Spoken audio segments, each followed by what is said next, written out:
Hey, how's it going? This is Seth from Retipster, and in this video, I want to show you a pretty amazing piece of software I discovered not long ago. It's called Luminar Neo. So if you're a real estate investor, if you're in the land business, the house business, if you have any experience selling real estate of any kind, it kind of goes without saying that the quality of the pictures that you get when you put them in your property listing is a big deal. And I know this is particularly true with raw land, vacant land, agricultural land properties. Ask any land broker out there and they'll pretty much agree with that, because the image has everything to do with whether or not a person notices your property as they're scrolling through property listings, especially that thumbnail image. But even after they click into your listing, they want to see what your piece of land looks like. They want to see it from different angles. And one of the problems with vacant land properties, especially if you're in a place like the Midwest where I live, is that the sky is gray for like half the year. And it can be really difficult to find a photographer who can get on the property and take pictures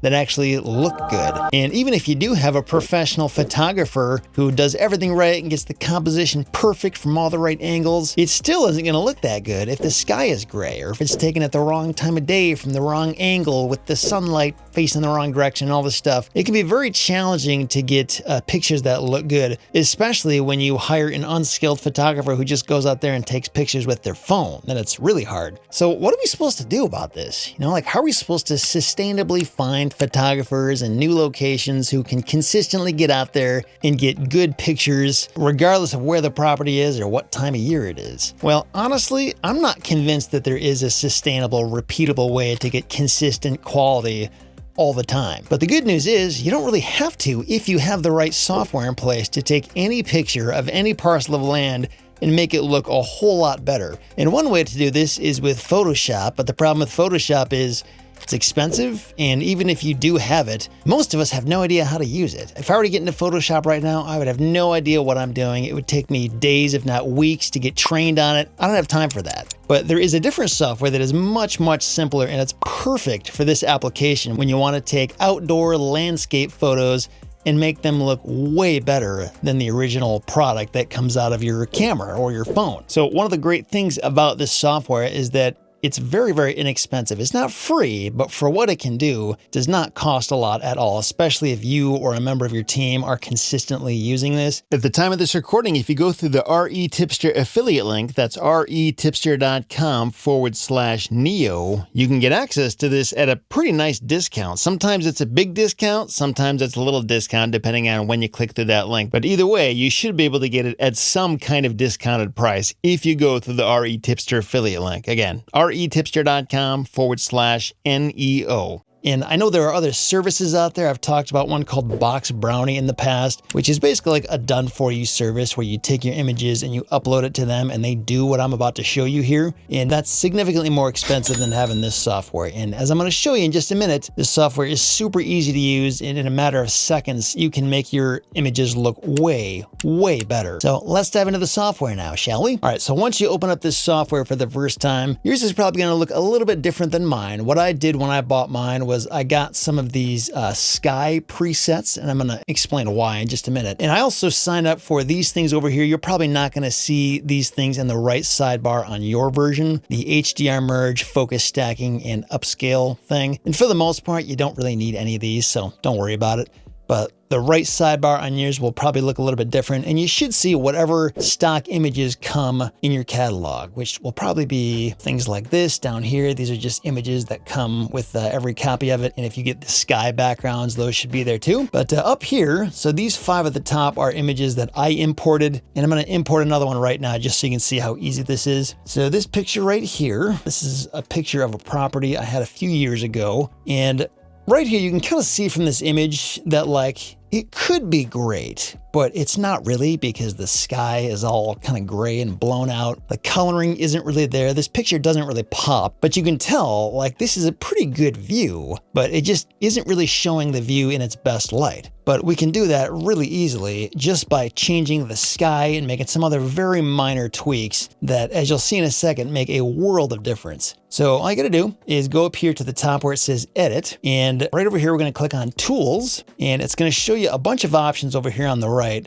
These things right here where it says Noiseless, Super Sharp, and Magic Light. So I don't really use any of these, and they may not be in your copy. It's only for the pro users. So just be aware, you don't really need these things. Don't worry about it if you don't see those extensions there. But the ones that we're going to want to use are these ones up here that say Enhance and Sky. So we're going to click on Enhance, and right where it says Accent, we're going to start dragging this over to the right, and you can kind of see just from that one movement alone, it's already making a difference. And if you want to see what kind of difference it's making, you can go ahead and click on this eye icon and see what it looked like before and after. So that's before and that's after. And one thing to be careful of here is that it's very easy to overdo it to the point of making your picture look unnatural and obviously doctored. So you don't always want to just throttle it all the way up as high as it can go. Kind of find a place somewhere in between so that it's moderately better than the original, but doesn't look unrealistic. And once you do this, you can also use this sky enhancer, which will kind of enhance the sky. And this is a very, very low quality, low resolution image that we're dealing with here. So you can already kind of see the pixels showing up here on the top. If you're watching this on your phone, you might not see it, but I'd actually encourage you to watch this on a desktop or laptop if you have a chance, because you're going to see a lot more of the details that I'm showing you here. But even on your phone, you'll still see a lot of the stuff I'm talking about. So the sky enhancer and the accent slider bars here, what this is playing with is the color, detail, tone, and depth of the image. So you can play around with that to your heart's content. So I'm just going to leave it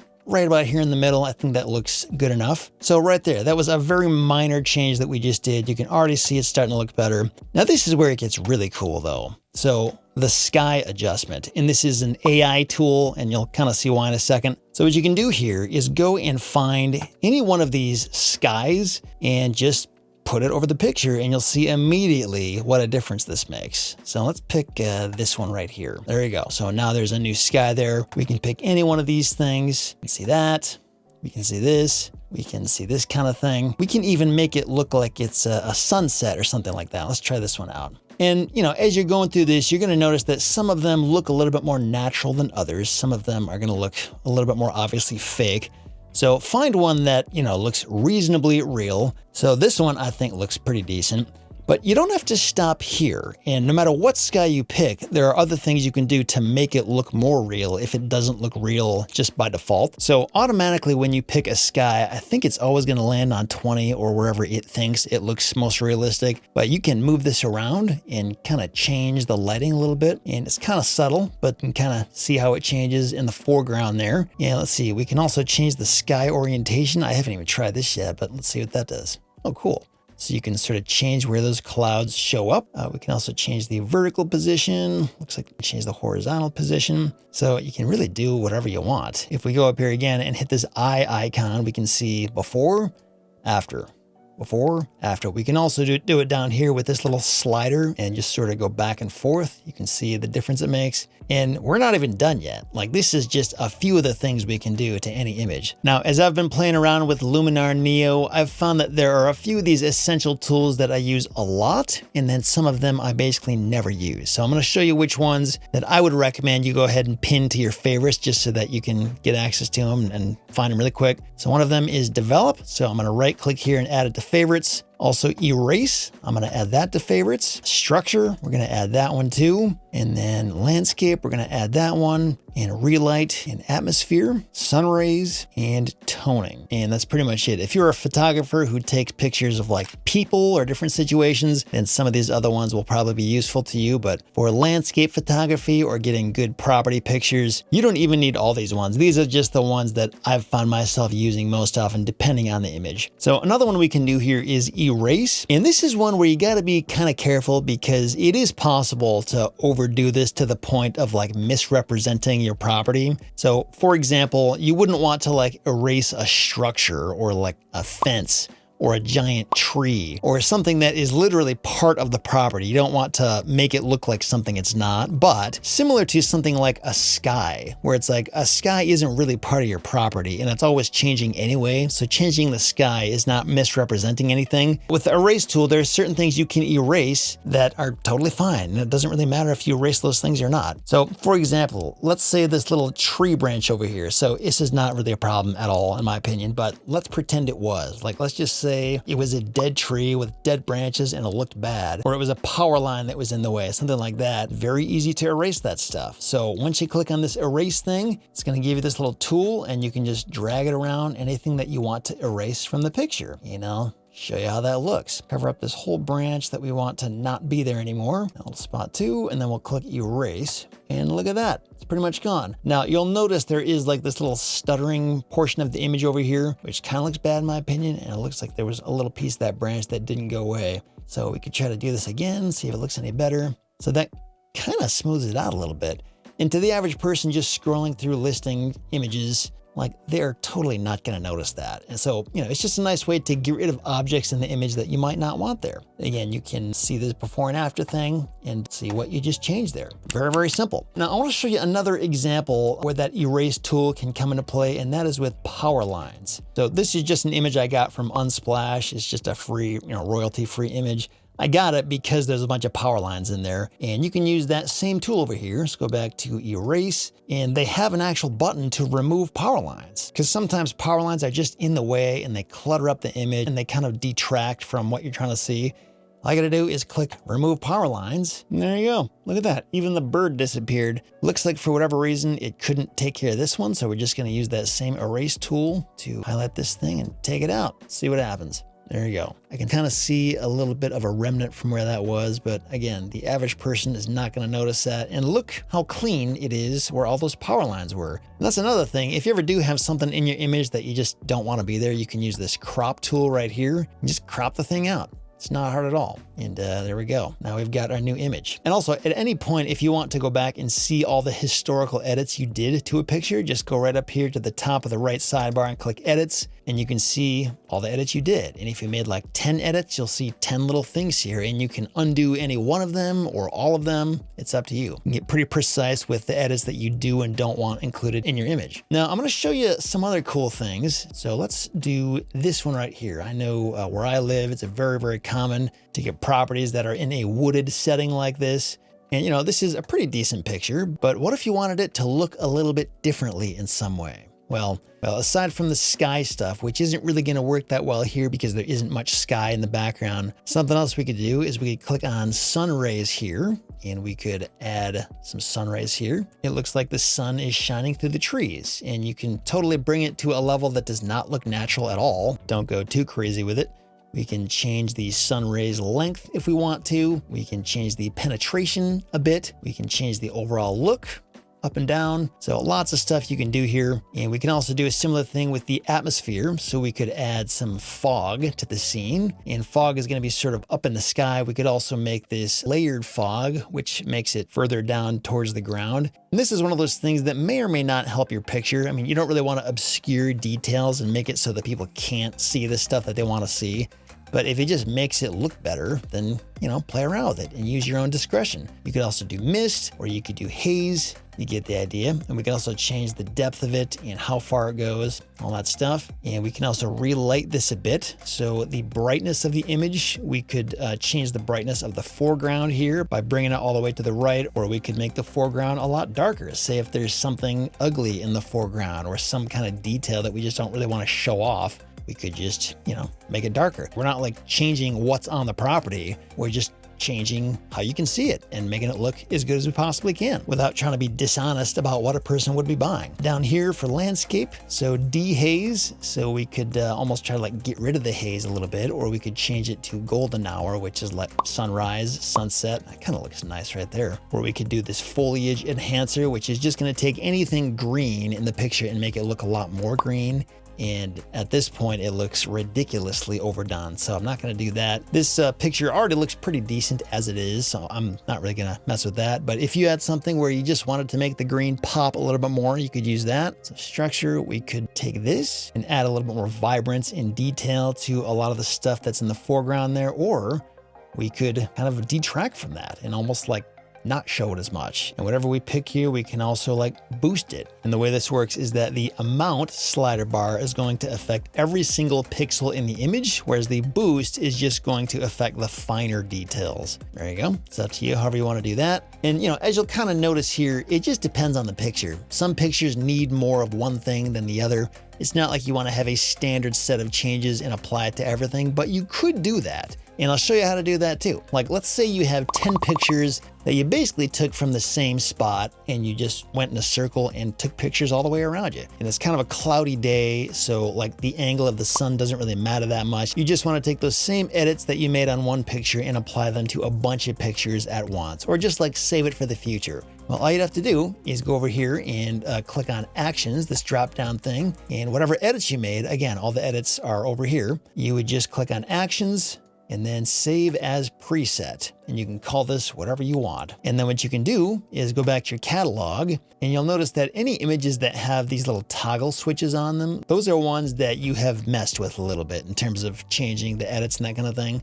So whatever edits you made to this, you'll want to make sure that you see that little blue box around it to know that it's selected. And then you can go over here and hold down Shift and click however many images you want to apply those same changes to, and then right click and go to Adjustments and click Sync Adjustments. And it's going to take those same changes and apply them to everything. It's going to take a minute for that to work, but you'll see those images changing. Sometimes it works, sometimes it doesn't. As you can see, like in this picture right here, it kind of works with that sun in the background. In this one, it doesn't make any sense at all because now we have two suns there because the sun was already in the picture. So it's up to you if and when you want to do that. But nevertheless, you can at least save whatever presets you have if you want to use them again. So one other thing I want to show you is an issue that I've dealt with a lot when a person goes out and they take pictures and that picture is either way overexposed or it's way underexposed. And this problem is actually starting to go away now with a lot of the phones that people have because the software in their phones will fix this automatically, even if they screw it up. But say if you have like an older DSLR camera or even like a newer mirrorless camera or something like that, this over and under exposure issue definitely still exists with a lot of cameras out there. For example, I'm going to bring one in and we will fix it right now. And I'll show you how easy this is to do. So this image right here, you can tell just by looking at it, it's like really blown out. Seems like half the thing is just white. It's hard to see any details, but it is super easy to fix this. So we would go over here to Develop. And the first thing we want to do is go here to Highlights. And we're going to start dragging this to the left until we see the darkness start to come in line. And in this case, we're going to bring it all the way down as far as we can go. And another way to do this would be to change the exposure up here, because that was really the original problem, was the exposure was messed up. And that can kind of work too, but I think what you want to do in this case is start with highlights, bring it all the way down, and then take exposure and bring that down a little ways. So you can kind of play with it until it makes sense to you. And then for smart contrast, you can kind of see the difference it makes when you go up or down. This looks totally unnatural and terrible, so I'm not going to do that. So in this case, I'm just not going to mess with it at all because it doesn't really seem to help in either direction. Shadows, similar thing. A lot of this is just like experimentation and just understanding what things do what depending on the picture. But hopefully I'm at least showing you some of the things to focus on if you want to do that. And again, we can go back to the sky and change that up a bit if we want to. It's actually kind of cool because one option is to make it look like, you know, daylight like this or something like that. But you could also make it look like sunset, or you could also make it look like night. Let's try that. Yeah, so that by itself is not the most convincing thing, but let's see if we can change it up a little bit. So if we added atmospheric haze, let's see if that does anything. Maybe a little bit. We could go down here to scenery lighting. So yeah, there we go. So we can bring it up. It looks a little bit darker now. It almost is a convincing night scene right there. And there's honestly a lot of other stuff we can do here that I'm not even getting into for the sake of time. Again, you gotta kind of be careful to not make it look too weird, but I mean, if you were to literally just come into any one of these images and just change the sky, like if that was the only thing you ever did, I mean, that alone can make a world of difference. Like let's try it right here with this one. Let's go back to sky and let's pick this one right here. See what that does. Look at that. And it probably goes without saying that like the more sky you actually have in your original picture, the better, because like in this case, it's probably like just the top 20% of the picture has sky in it at all. So it doesn't make as big of a difference. But if we compare this to the original where we just have no sky, it's just a complete white blown out mess. You can't really see any detail versus this. Again, like we're not misrepresenting this property at all. It's just the sky. We're not like cutting trees down or putting something on the property that's not there. So it's very easy to do this. And just to show you one last thing here. So with this one right here that is a little bit underexposed, so we would really just do the same thing here where we go back to develop, highlights, and bring it up a little bit until we start to see that look a little bit brighter. Play around with the contrast a bit if it makes sense to do so. Take the shadows here. So there's a lot of stuff you can do here. Again, I'm still learning this myself, but the main takeaway that I had is just that it's not that expensive to use this, and it's pretty easy to doctor up your pictures in a ethical way that makes them look a lot better, so that you don't have to push so hard on your photographers to do perfect work because they're either not competent or capable enough, or it's just frankly impossible because the weather is not cooperating with them. So this is awesome software, and whether it's you who likes to, edit your photos, or somebody else on your team, or a VA, anybody can use this. It's not hard to do. Again, we have an affiliate link to Luminar Neo if you want to check it out. It's just retipster.com/Neo, N-E-O. I'll have that beneath this video if you want to check it out. And if you don't want to mess with this at all, again, there's also a service like Box Brownie. I have a separate video explaining how that works. They basically do exactly what I just showed you here, but they just do it for you, so you don't have to understand the software at all. But like I just showed you, there's not a whole lot to understand. It's pretty straightforward here. So I wish you all the best. Thanks a lot for watching, and I'll talk to you again soon.